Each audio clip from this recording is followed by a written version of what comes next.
Hi, hello guys, welcome back to my channel. My name is Greta from Greta.com, and on this channel I talk about very important things: spiritual and personal growth, holistic living, magic, law of attraction, and so much more. If you do enjoy my content and this type of content, please do click that subscribe button, notifications bell, thumbs up, and leave me a comment down below if you feel like it as well. Now, in today's video, I will be talking about the 3 major things that are stopping you from living your best life and are hindering your spiritual growth. So if you do want to find out more, stay tuned and let's hop into the rest of the video.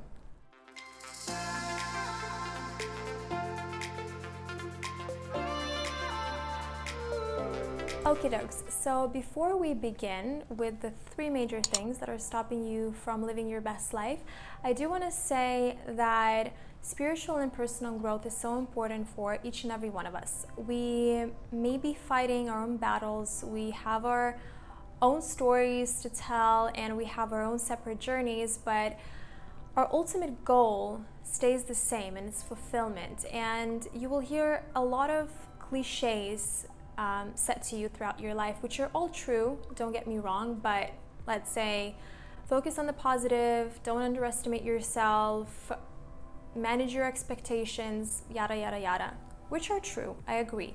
However, I feel like for me personally, I really leveled up as a human being once I got these 3 major aspects of my life together, and once I started working on them.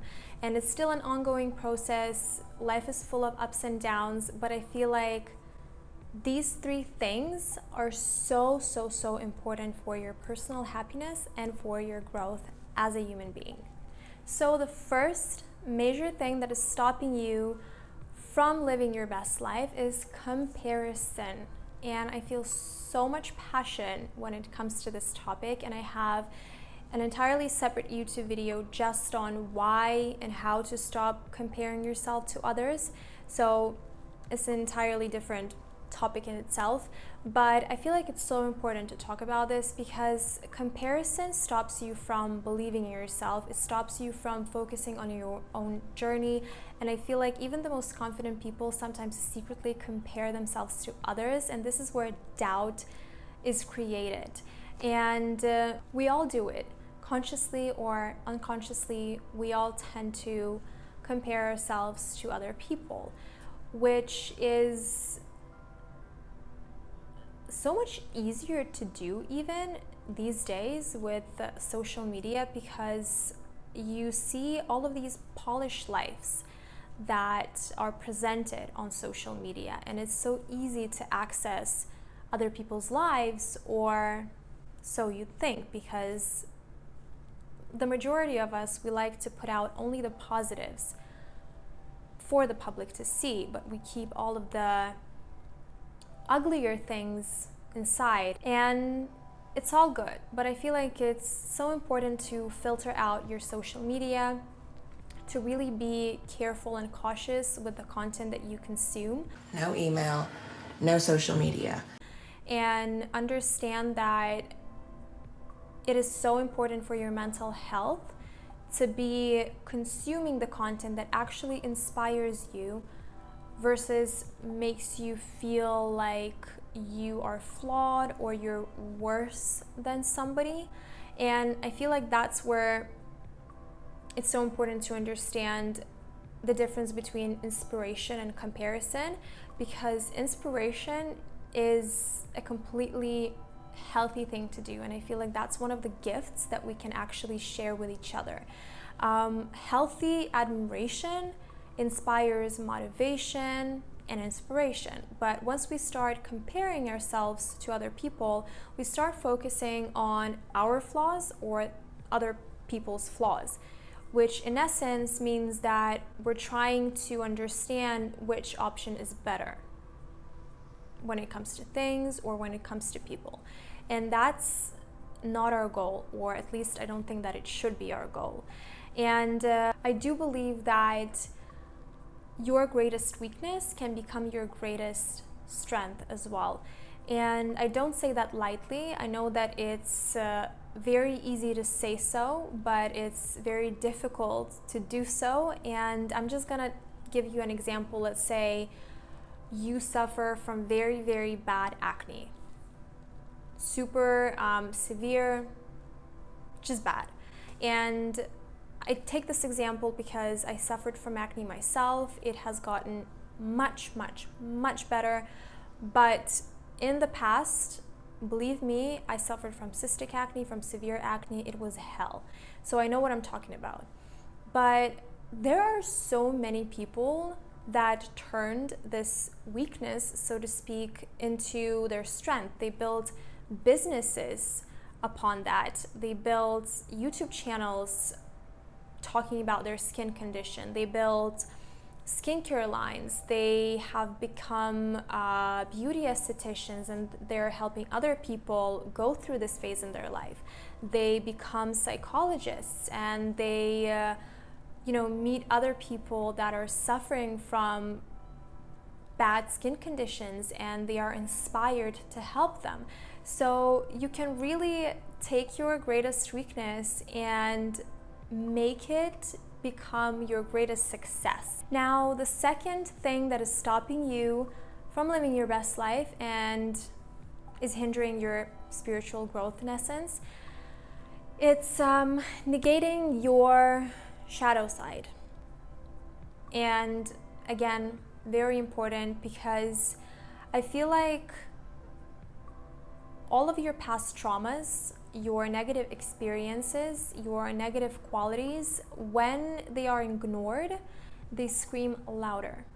And how are you supposed to control all of that if you don't even acknowledge it? So I feel like acknowledging it and working through those issues helps you take back the control. Good or bad, I am in control of them, sir.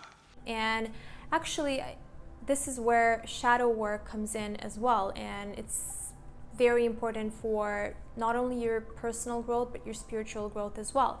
And with shadow work, what it really does is it makes you acknowledge and work through all of your negative past experiences, your negative traits that might have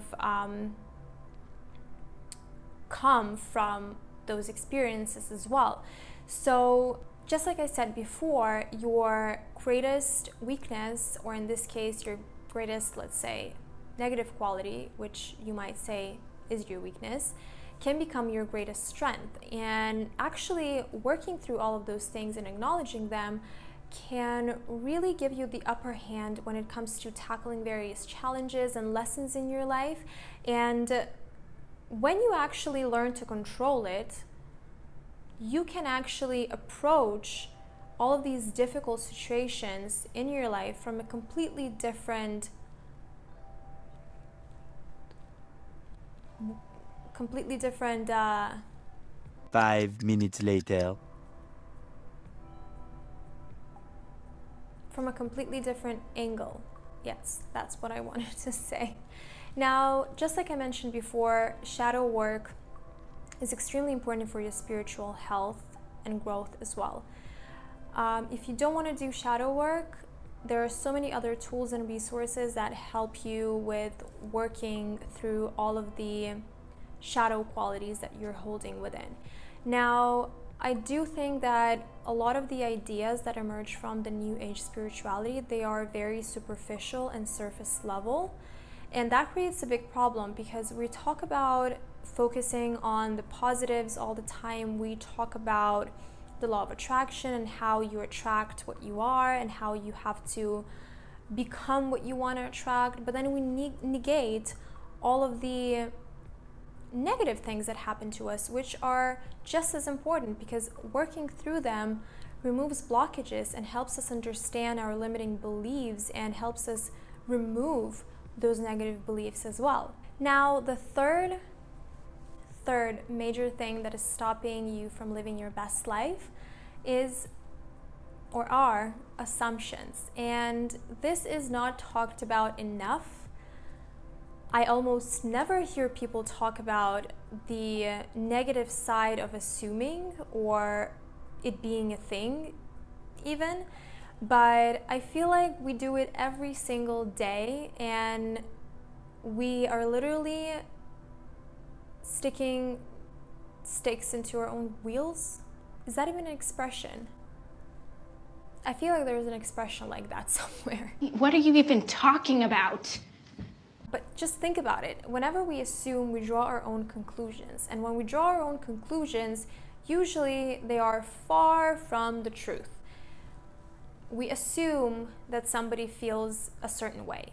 We assume that we're not going to get that job position because we lack experience. We assume that something is not going to work out before we even give it a chance, before we even try it. So assumptions, they lead to a lot of misunderstandings and a lot of missed opportunities. Misunderstandings lead to broken relationships, fights, and so on. And missed opportunities just leave you dry and waiting for another train to come. Now, my simple advice would be to use your communication skills and use your courage and build up the courage. When it comes to assuming things, when it comes to your work or romantic relationships or your friends, whenever you assume something, before you draw conclusions, just talk to that person. There's nothing wrong with clarifying things. Just make sure that you don't draw the wrong conclusions just because you assumed. Now, with opportunities as well, just give them a try. Don't be afraid to try and fail. There's no harm in failing whenever you try, because in essence, if you don't try, you're gonna feel like you're gonna always doubt yourself, and you're gonna remember all of those missed opportunities and think about what if, you know what I mean? So these were the three major things that I do believe they stop us from living our best lives and they hinder our spiritual growth. So from my own experience, I can honestly tell you that if you do focus on these three aspects of your life, it can improve your personal and spiritual happiness so much. Don't be afraid to let go of control, because in essence, that actually brings control back into your own hands. Stay happy, stay healthy, stay safe, and I'm sending you my love, my kisses, and my hugs, and until next time.